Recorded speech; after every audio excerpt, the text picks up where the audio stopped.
Seasonal వ్యాధులకు అడ్డుకట్ట వేసేందుకు ఇప్పటికే కార్యాచరణ సిద్ధమైంది. ముఖ్యంగా మున్సిపల్ పరిధిలో డెంగ్యూ కేసులు నివారించేందుకు యంత్రాంగం తీవ్ర కసరత్తు చేస్తుంది. ప్రత్యేక ప్రణాళిక రూపొందించి ఆ దిశగా చర్యలు చేపడుతుంది.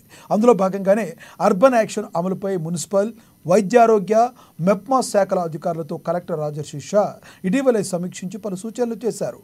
మరోవైపు పట్టణంలోని వార్డులను 6 బ్లాకులుగా విభజించారు. ఒక్కో బ్లాకు ఆయా శాఖల నుంచి ఒక్కో టీం లీడర్ను ఎంపిక చేశారు. వారి ఆధ్వర్యంలో ఆయా శాఖలకు సంబంధించిన క్షేత్రస్థాయి పర్యటిస్తూ విస్తృత అవగాహన కల్పిస్తున్నారు సిబ్బంది. వ్యాధులు ప్రబలకుండా తీసుకోవాల్సిన జాగ్రత్తలు, చర్యలపై ప్రజలకు వివరిస్తున్నారు. పారిశుద్ధ్య నిర్వహణ పర్యవేక్షణతో పాటు పరిశుభ్రతపై చైతన్యపరుస్తున్నారు.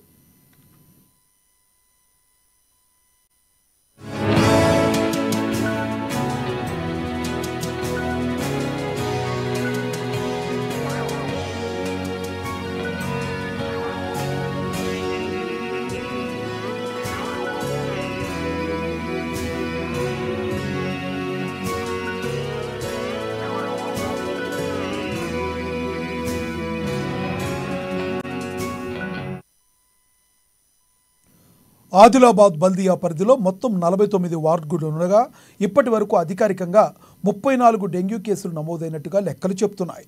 అనధికారికంగా ఎక్కువగానే ఉండే అవకాశం ఉంది. దీంతో అప్రమత్తమైన అధికార యంత్రాంగం వాటి నిరోధానికి చర్యలకు ఉపక్రమించింది.